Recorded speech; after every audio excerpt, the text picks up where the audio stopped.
Some of you may have heard that the Disney Corporation is responsible for at least one real live ghost town. Disney built the Treasure Island Resort in Baker's Bay in the Bahamas.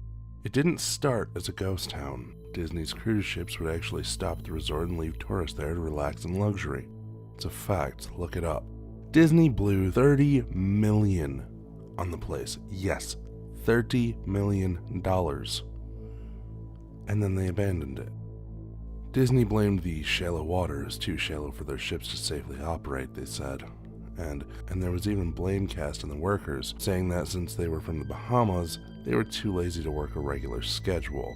That's where the factual nature of the story ends. It wasn't because of sand. It obviously wasn't because foreigners are lazy. Both are convenient excuses. No, I sincerely doubt those reasons were legitimate.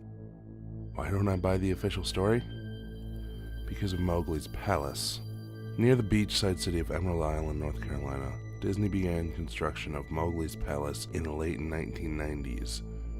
The concept was a jungle-themed resort with a large, you guessed it, palace in the center of the whole thing. If you're unfamiliar with the character of Mowgli, then you might be better remembering the story, The Jungle Book. If you haven't seen it anywhere else, you'd know it as the Disney cartoon from decades past. Mowgli is an abandoned child in the jungle, essentially raised by animals and simultaneously threatened and pursued by other animals. Mowgli's Palace was a controversial undertaking from the start. Disney bought up a ton of high-priced land for the project, and there was actually a scandal surrounding some of the purchases. The local government claimed eminent domain on people's homes, then turned around and sold the properties to Disney. At one point, a home that had just been constructed immediately condemned with little to no explanation. The land grabbed by the government was supposedly for some fictional highway project. Knowing full well what was going on, people started calling it Mickey Mouse Highway. Then there was the concept art. A group of stuffed shirts from Disney Co. actually held a city meeting. They intended to sell everyone on how lucrative this project was going to be for everyone when they showed the concept art, this gigantic Indian palace surrounded by jungle, staffed with men and women in loincloths and tribal gear. Well, suffice to say, everyone flipped their shit. Talking about a large Indian palace jungle and loincloths, not only in the center of a relatively wealth area, but also a somewhat xenophobic area of southern USA. It was a questionable mix at that point in history.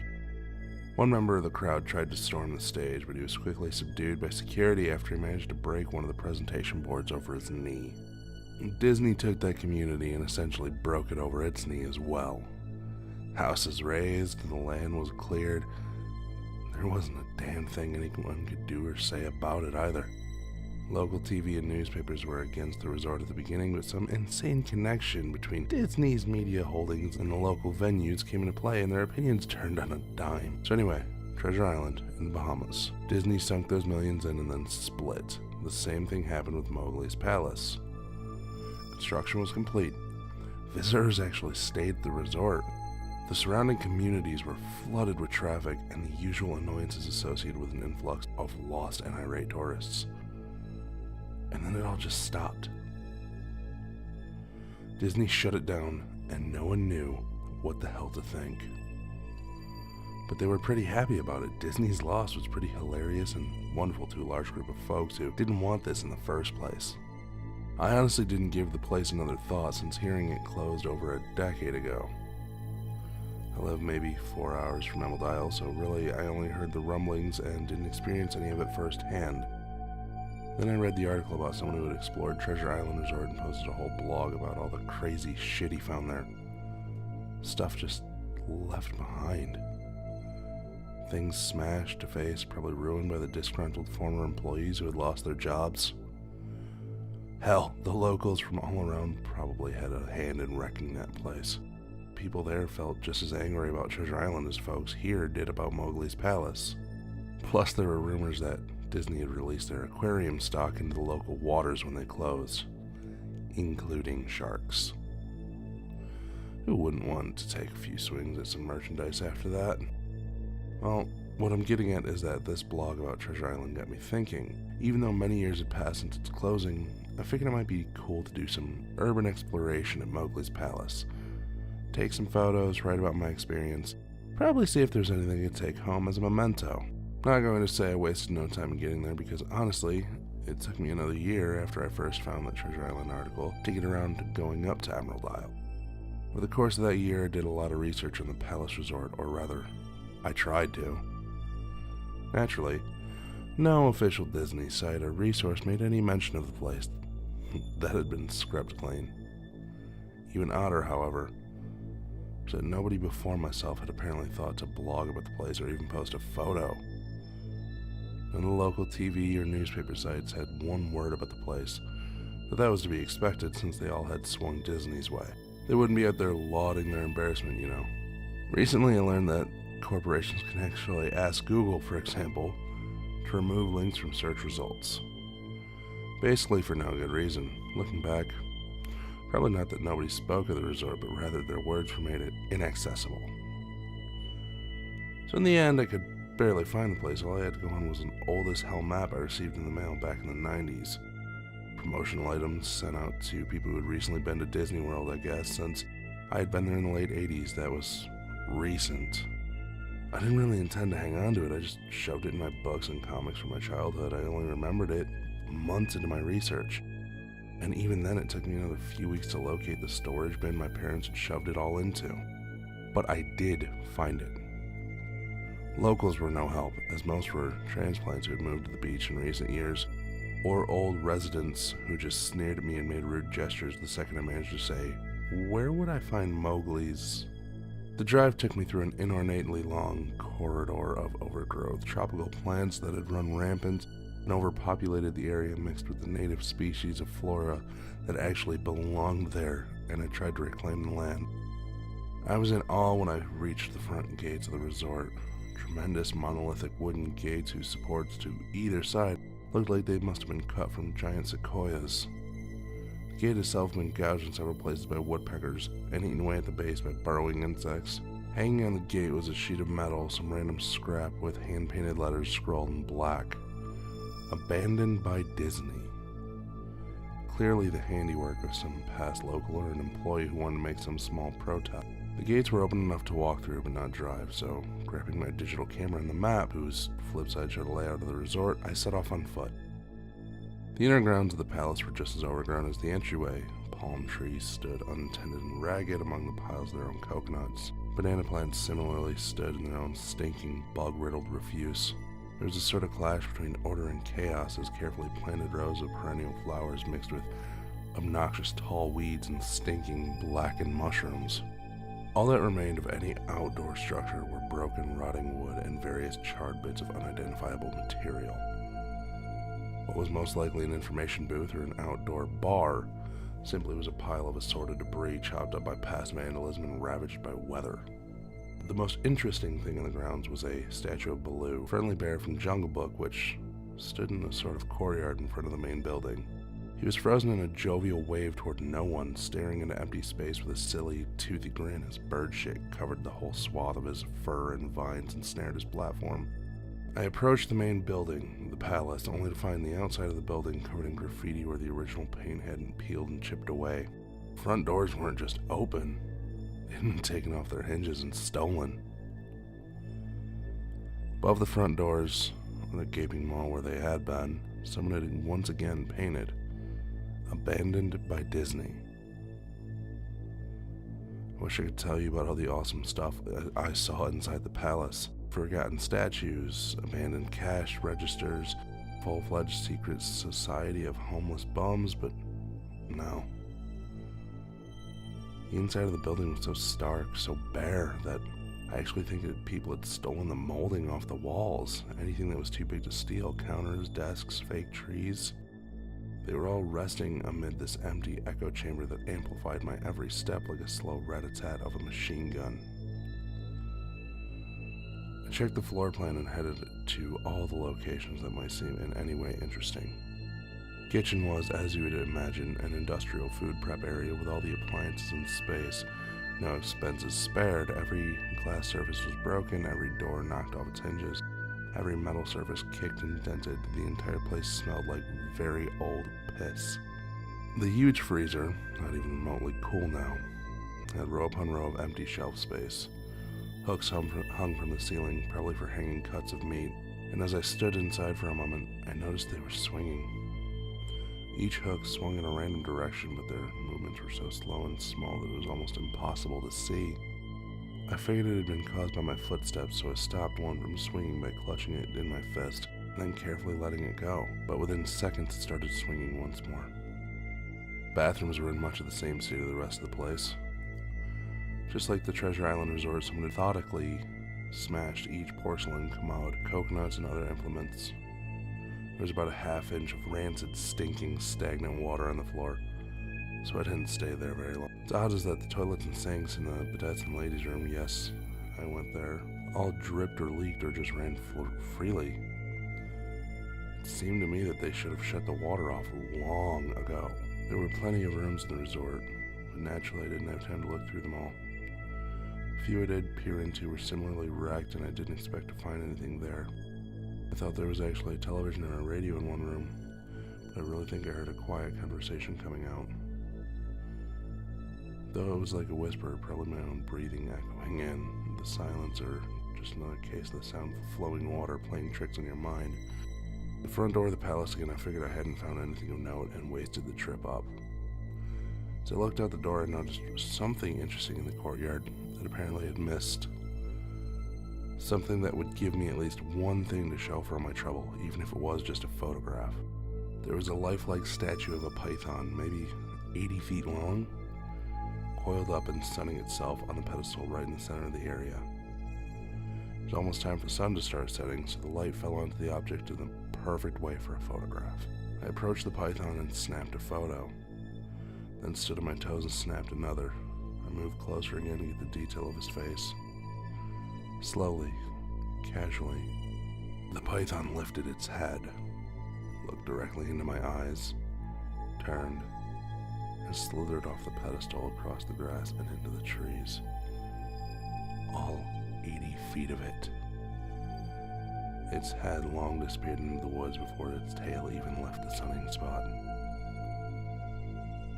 Disney had released all their exotic animals onto the grounds. Right there on my floor plan map was the reptile house. I should have known. I read about the sharks in Treasure Isle, and I should have known they'd done this. I was dumbfounded. I was just utterly stupefied. My mouth must have been hanging open for the longest time before I came back down to earth and snapped it shut. I blinked a few times and backed away from where the snake had been, back towards the palace. Even though it was totally gone, I still wasn't taking any chances and backed my way into the building. I took a few deep breaths and slaps to my own face to get myself right in the head again after that. I looked for a place to sit down as my legs were feeling a little like jelly at this point. Of course, there was no place to sit down unless I wanted to recline in the broken glass and dead leaf carpet or haul myself up onto a desk of questionable reliability. I'd seen some stairs near the palace lobby and decided to go have a seat there until I felt better. The staircase was far enough away from the front of the building to be relatively clean, save for a startling accumulation of dust. I pulled a wedge of metal off the wall, once again painted with the "Abandoned by Disney" motto I'd become accustomed to. I placed the wedge on the stairs and sat on it to keep at least somewhat clean. The stairway led downwards, below ground level. Using my camera flash as a sort of improvised flashlight, I could see that the staircase ended in a metal door with a padlock. Sign on the door, a real sign, read, "Mascots only, thank you." This perked up my spirits a bit for two reasons. One, Mascots only area would have definitely had some interesting stuff back in the day. Two, the padlock was still in place. Nobody had gone down there. Not the vandals, not the looters, nobody.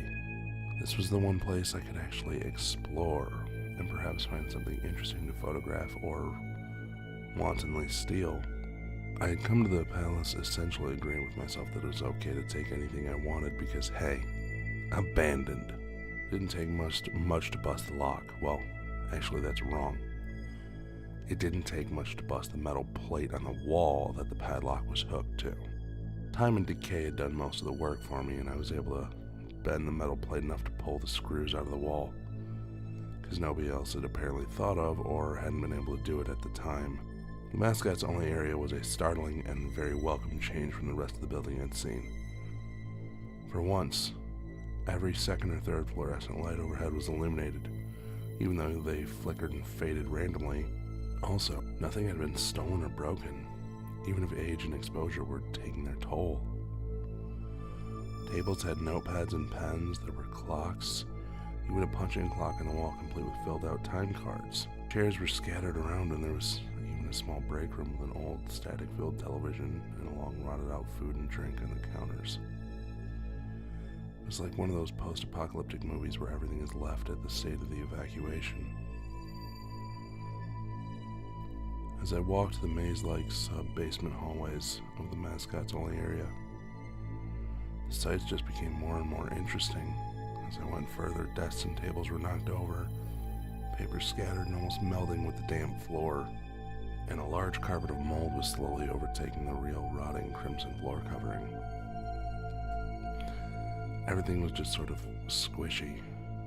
Anything wood disintegrated into mush when I applied even the least amount of force, and clothing items hanging on hooks in one of the rooms simply fell to moist threads if I tried to unhook them. One thing that annoyed me was that the light was becoming more sparse and unreliable as I went further into the dark, suffocating depths of the place.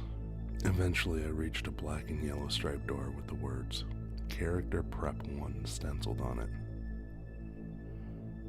The door wouldn't open at first. I figured this was probably where the costumes were kept, and definitely wanted a photograph of that twisted, sinking mess. Try as I might, whatever angle or trick I tried, the door wouldn't budge. That is, until I gave up and started to walk away. That was when there was a slight popping sound, and the door creaked open slightly. Inside the room was completely dark, pitch black. I used the camera flash to look for a light switch in the wall by the door, but there was nothing. As I made my search, I was jarred out of my sense of excitement by a loud electrical buzz. Rows of lights overhead suddenly flashed to life, flickering and fading in and out like the rest I had passed. It took a second for my eyes to adjust, and it seemed like the light was going to just keep getting brighter until all the bulbs exploded. But just when I thought I would reach that critical stage, the lights dimmed a bit and steadied. The room was exactly as I pictured it. Various Disney costumes hung on the walls, fully put together like strange cartoon cadavers hung from invisible nooses. There was an entire rack of loincloths and native clothes on hangers towards the back. What I found odd, and what I wanted to photograph right away, was a Mickey Mouse costume in the center of the room. Unlike the other costumes, it was just lying at the back in the center of the floor like a murder victim. The fur in the costume was rotten and shedding, creating bare patches. What's even odder, however, was the coloring of the costume. It was like a photo negative of the actual Mickey Mouse. Black where he should have been white, white where he should have been black. His normally red overalls were a light blue. The sight was off-putting enough that I actually put off photographing the thing until last. I took a picture of the costumes hanging on the walls, upward angles, downward angles, side shots to show an entire row of frozen, putrid cartoon faces, some with plastic eyes missing. And then I decided to stage a shot. Just one of the bedraggled character heads on the slick, grimy. Just one of the bedraggled character heads on the slick, grimy floor. As I reached for the head place of a Donald Duck costume and carefully removed it so the thing wouldn't fall apart in my hands. As I looked at the face of the wide-eyed, moldering head, a loud clattering sound made me jump with fright. I looked down at my feet, and there between my shoes was a human skull. It had fallen out of the mascot head and shattered into pieces at my feet. Only the empty face and lower jaw remained, staring up at me. I dropped the duck head immediately, as you'd expect, and moved for the door. I stood in the doorway. I looked back at the skull on the floor. I had to take a picture of it, you know. I had to, for any number of reasons that may seem silly. but only if you don't think it through. I need proof of what happened, especially if Disney was going to somehow make this go away. I had no doubt in my mind right from the start that even if this was a gross negligence, Disney was responsible for this. That's when Mickey, that photo negative opposite Mickey in the middle of the floor, started to get up. First sitting up, then climbing to its feet. The Mickey Mouse costume, or whoever was inside it, stood there at the center of the room, its fake face just staring directly at me as I mumbled "no" over and over and over. With shaking hands, a violently thrashing heart, and legs that had once again turned to jelly, I managed to lift the camera and aim it at the opposite creature now quietly sizing me up. The digital camera's screen displayed only dead pixels in the shape of the thing. It was a perfect silhouette of the Mickey costume. As the camera moved in my unsteady hands, the dead pixels spread, marring the screen wherever Mickey's outline moved. Then the camera died, went blank and quiet and broken. I raised my eyes once again to the Mickey Mouse costume. Hey. It said in a hushed, perverted but perfectly executed Mickey Mouse voice. Do you want to see my head come off? It started to pull at its own head, working clumsy, glove-clad fingers around its neck with clawing, impatient movements similar to a wounded man trying to pull himself free from a predator's jaw, and it worked its digits into its neck. So much blood. So much thick, chunky yellow blood. I turned away as I heard the sickening tear of cloth and flesh. Only cared about getting away. Above the doorway of this room, I saw the final message, clawed into the metal by bone or fingernails. Abandoned by God. I never got the pictures out of the camera. I never wrote the blog entry about it. After I ran from that place, fled for my sanity if not for my very life, I knew why Disney didn't want anyone to know about this place. They didn't want anyone like me getting in, or anything like that getting out.